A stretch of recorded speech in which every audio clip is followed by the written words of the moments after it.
So, good morning, class. How are you today?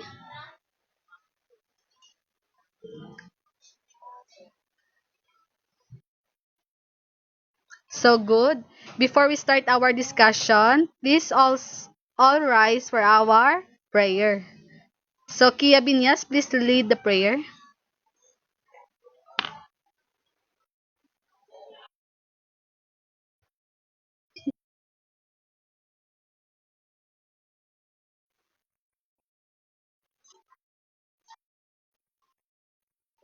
So, thank you. Next, Kia Binyas, please list down who are absent for today and present and send me in GC. Okay, thank you. So, now, class, what is our previous topic last meeting? Anyone from the class? Kia? So, very good.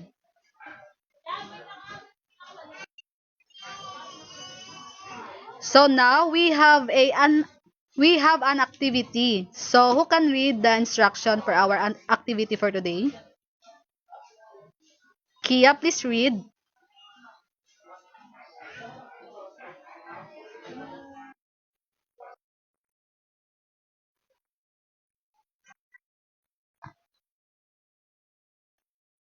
So, very good. So, naintindihan niyo ang ako nga instruction? So, Kia, do you think you are healthy or unhealthy person?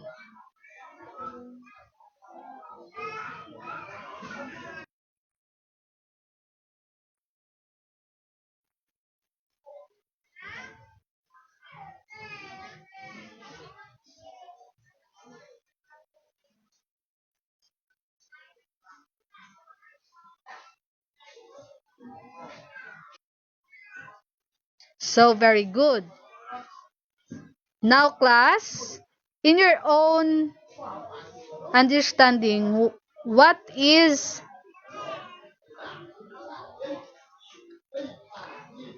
are the different what are the different equipment in cooking?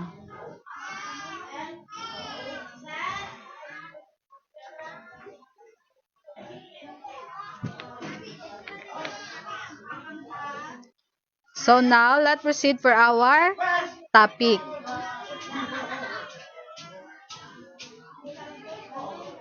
So there are three important elements of food nutrition.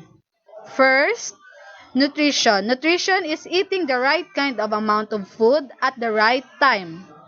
So we need to eat the food in the right time. And also we need to eat ng right kind of amount of food. Understood, class? So next, food. Food is substance and sustains life. So food is always need gid naton para ma-sustain ang aton nga life. Understand? So next, health. Health is not only means freedom from disease or physical pain, but it is also to complete fitness of the body.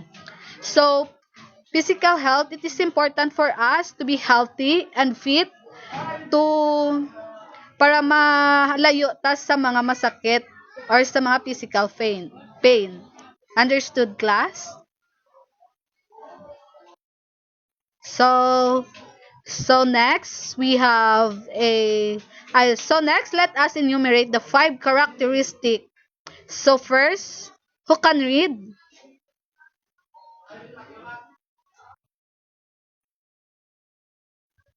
So Kia, very good. So has a bright eyes and clear vision.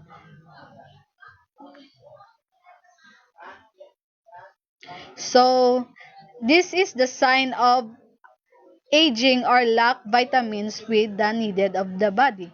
So sometimes if we if we have a sometimes sometimes this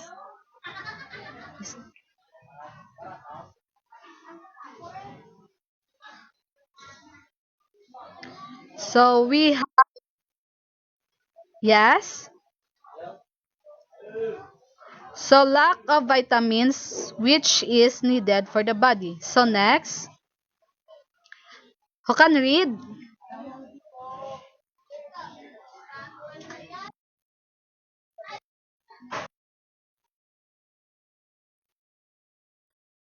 So very good. This person who is working under the sun is prone to skin cancer because of too much prone to the sunlights or exposing in the sunlights. The natural nutrients of the skin are slowly faded away. Understood, class? So next, number 3. Who can read? Kia, please.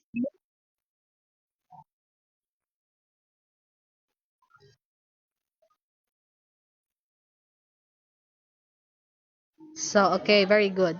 So so some of the shiny hair is produced by the chemical that damage the natural beauty of hair. Understood?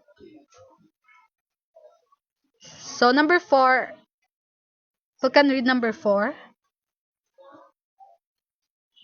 Kia, please.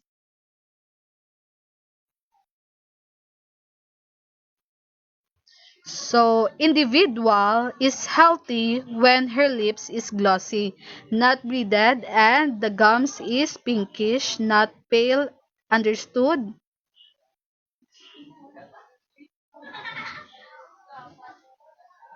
Okay, next.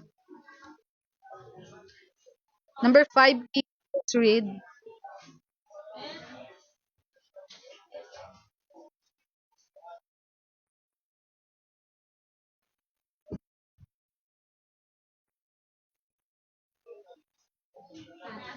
So, thank you.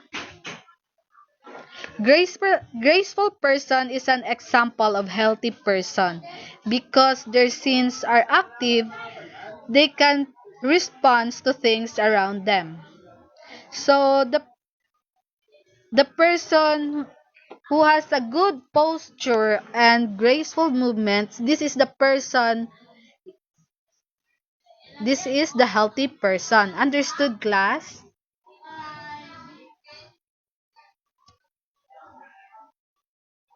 So next, we have an activity. So now, class, I will show you an image, then you're gonna identify if that image shows healthy or unhealthy person. Understood, class?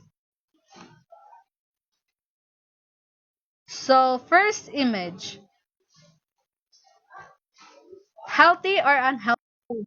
Very good, Kia. This is a healthy person because of their eyes. And second, this is healthy or unhealthy? Oh, very good. What is the reason why he is a unhealthy? Kia?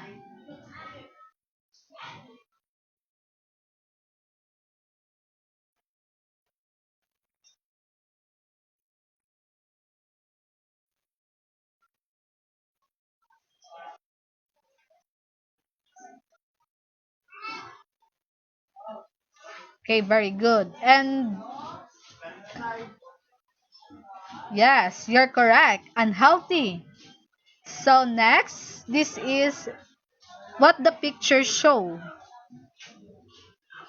Healthy or unhealthy? Kia?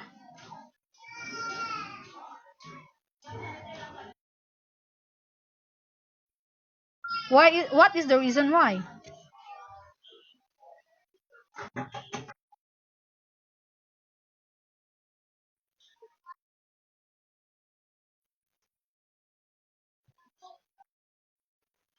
Yes, very good. You're correct. Healthy person. And lastly, what is the picture show? Healthy or unhealthy person? What is the reason why?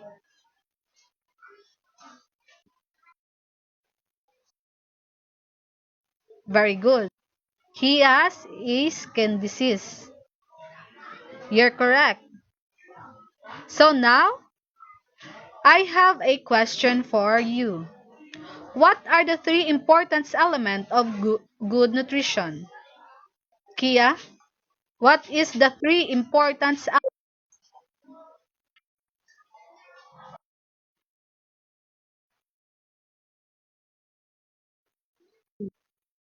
Okay, very good. So second, class, what have you learned from our previous lesson? Kia, what have you learned from our previous lesson?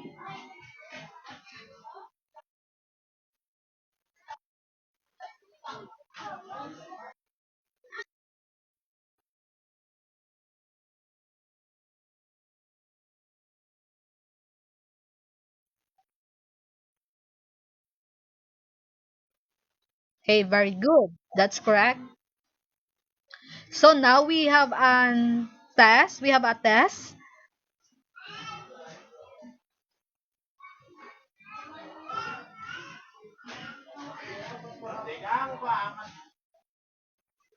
Hmm.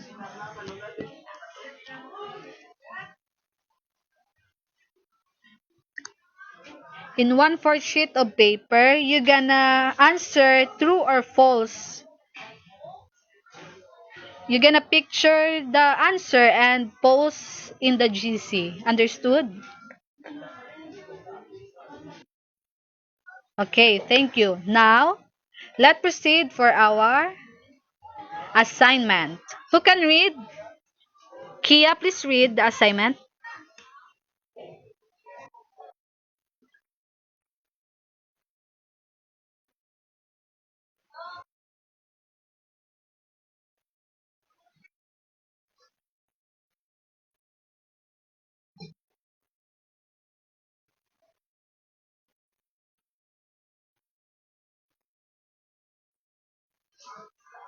So, very good. Understand?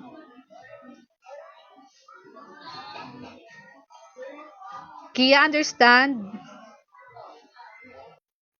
Okay, thank you, class. Thank you for listening.